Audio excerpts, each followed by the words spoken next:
اللہ کے نام سے شروع جو نہایت مہربان رحم والا ہے، اور بے حد درود و سلام ہمارے پیارے نبی حضرت محمد صلی اللہ علیہ وآلہ وسلم پر، ان کی آل پاک پر اور تمام اصحاب پر۔ استخارہ کے بارے میں حضور نبی اکرم صلی اللہ تعالی علیہ وآلہ وسلم کا فرمان عالی شان۔ حضرت جابر بن عبداللہ رضی اللہ تعالی عنہما سے روایت ہے کہ حضور نبی اکرم صلی اللہ علیہ وآلہ وسلم ہم کو تمام معاملات میں استخارہ کی اس طرح تعلیم فرماتے تھے جیسے قرآن کی سورت تعلیم فرماتے تھے۔ استخارہ کے بارے میں حضور نبی اکرم صلی اللہ علیہ وآلہ وسلم کا فرمان عالی شان۔ انس رضی اللہ تعالی عنہ، جب تو کسی کام کا ارادہ کرے تو اپنے رب سے اس میں 7 بار استخارہ کر، جس کی طرف تمہارا دل مائل ہو تو اس کام کے کرنے میں تمہارے لیے خیر ہے۔ استخارہ کیسے کیا جاتا ہے؟ اگر کوئی شخص کسی جائز اور اہم کام کے کرنے یا نہ کرنے کا فیصلہ کرنا چاہتا ہو تو 2 رکعت نماز استخارہ پڑھے۔ نماز کے بعد یہ دعا پڑھے۔ بہتر یہ ہے کہ دعا کے اول و آخر 7 مرتبہ درود شریف پڑھ لیں۔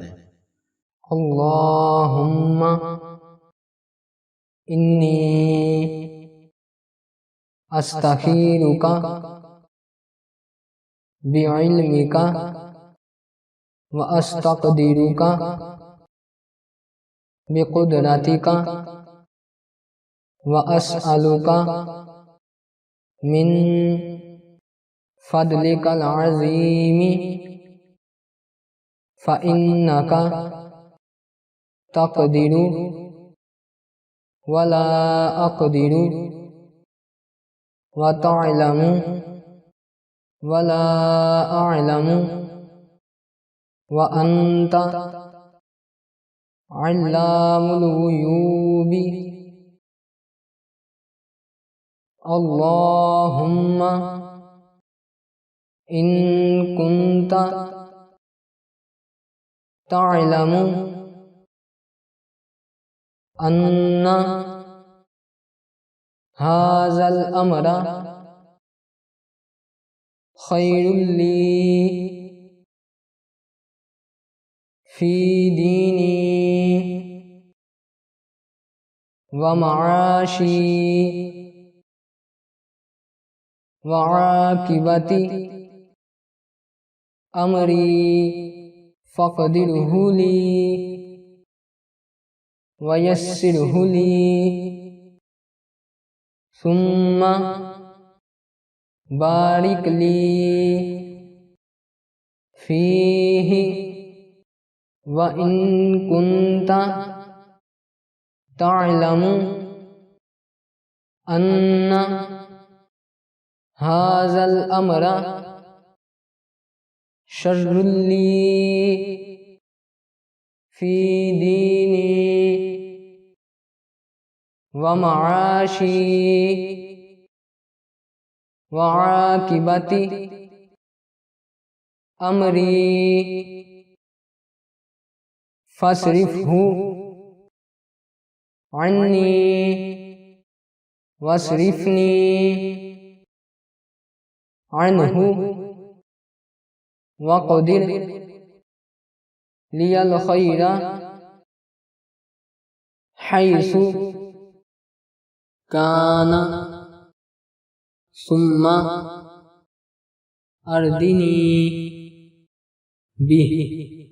اللہم انی استخیرک بعلمک واستقدرک بقدرتک واسألک من فضلک العظیم فإنک تقدر ولا اقدر وتعلم ولا اعلم وانت علام الغیوب اللہم ان کنت تعلم ان هذا الامر خیر لی فی دینی ومعاشی وعاقبت امری فاقدرہ لی ویسرہ لی ثم بارک لی فیہ وَإِن كُنْتَ تَعْلَمُ أَنَّ هَذَا الْأَمْرَ شر لي في ديني ومعاشي وعاقبة أمري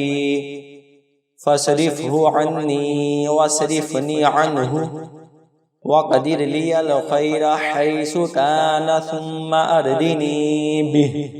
اے اللہ، بے شک میں تجھ سے تیرے علم کی بدولت خیر طلب کرتا ہوں، اور تیری قدرت کی بدولت تجھ سے طاقت مانگتا ہوں، اور تیرے فضل عظیم کا طلبگار ہوں کہ بے شک تو ہی قدرت رکھتا ہے اور مجھے کوئی قدرت نہیں۔ علم تجھ ہی کو ہے اور میں کچھ نہیں جانتا، اور تو تمام پوشیدہ باتوں کو جاننے والا ہے۔ اے اللہ، اگر تو جانتا ہے کہ یہ کام جس کا میں قصد و ارادہ رکھتا ہوں میرے دین، معاش اور میرے کام کے انجام کے اعتبار سے میرے لیے بہتر ہے تو اسے میرے لیے مقدر کر دے اور اس کو میرے لیے آسان کر دے، پھر اس میں مجھے برکت عطا کر۔ اور اگر تو جانتا ہے کہ یہ کام میرے دین، معاش اور میرے کام کے انجام کے اعتبار سے برا ہے تو اسے مجھ سے دور کر دے اور مجھے بھی اس سے ہٹا دے، پھر میرے لیے خیر مقدر فرما دے جہاں بھی ہوں، اور اس پر میرے دل کو مطمئن کر دے۔ 2 رکعت نفل پڑھنے کے بعد اللہ تعالیٰ سے یہ دعا کر لی تو بس استخارہ ہو گیا۔ استخارہ کے بارے میں اہم مسائل۔ استخارہ کا کوئی وقت مقرر نہیں۔ بعض لوگ یہ سمجھتے ہیں کہ استخارہ ہمیشہ رات کو سوتے وقت ہی کرنا چاہیے یا عشاء کی نماز کے بعد ہی کرنا چاہیے۔ ایسا کوئی ضروری نہیں، بلکہ جب بھی موقع ملے اس وقت یہ استخارہ کر لے۔ نہ رات کی کوئی قید ہے اور نہ دن کی کوئی قید ہے، نہ سونے کی کوئی قید ہے اور نہ جاگنے کی کوئی قید ہے۔ خواب آنا ضروری نہیں۔ بعض لوگ یہ سمجھتے ہیں کہ استخارہ کرنے کے بعد خواب آئے گا اور خواب کے ذریعے ہمیں بتایا جائے گا کہ یہ کام کرو یا نہ کرو۔ یاد رکھیے، خواب آنا ضروری نہیں کہ خواب میں کوئی بات بتائی جائے یا خواب میں کوئی اشارہ ضرور دیا جائے۔ بعض مرتبہ خواب میں کوئی اشارہ آ جاتا ہے اور بعض مرتبہ خواب میں کوئی اشارہ نہیں آتا۔ بعض مشائخ کرام سے منقول ہے کہ دعا جو ابھی اوپر بتائی گئی ہے اسے پڑھ کر باطہارت قبلہ رو سو رہے، اگر خواب میں سفیدی یعنی سفید رنگ یا سبزی یعنی سبز رنگ دیکھے تو وہ کام بہتر ہے، اور اگر سیاہی یعنی کہ سیاہ رنگ یا سرخی یعنی سرخ رنگ دیکھے تو برا ہے، اس سے بچیں۔ استخارہ کا نتیجہ۔ بعض حضرات کا کہنا یہ ہے کہ استخارہ کرنے کے بعد خود انسان کے دل کا رجحان ایک طرف ہو جاتا ہے، بس جس طرف رجحان ہو جائے وہ کام کر لے، اور بکثرت ایسا رجحان ہو جاتا ہے۔ لیکن بالفرض اگر کسی ایک طرف دل میں رجحان نہ بھی ہو بلکہ دل میں کشمکش موجود ہو تو استخارہ کا مقصد پھر بھی حاصل ہے۔ اس لیے بندے کے استخارہ کرنے کے بعد اللہ تعالیٰ وہی کرتا ہے جو اس کے حق میں بہتر ہوتا ہے۔ استخارہ کرنے والا ناکام نہیں ہوگا۔ حضور نبی اکرم صلی اللہ تعالیٰ علیہ وآلہ وسلم نے ارشاد فرمایا کہ استخارہ کرنے والا ناکام نہیں ہوگا۔ مطلب اس کا یہی ہے کہ استخارہ کرنے والے کو ضرور کامیابی حاصل ہوگی۔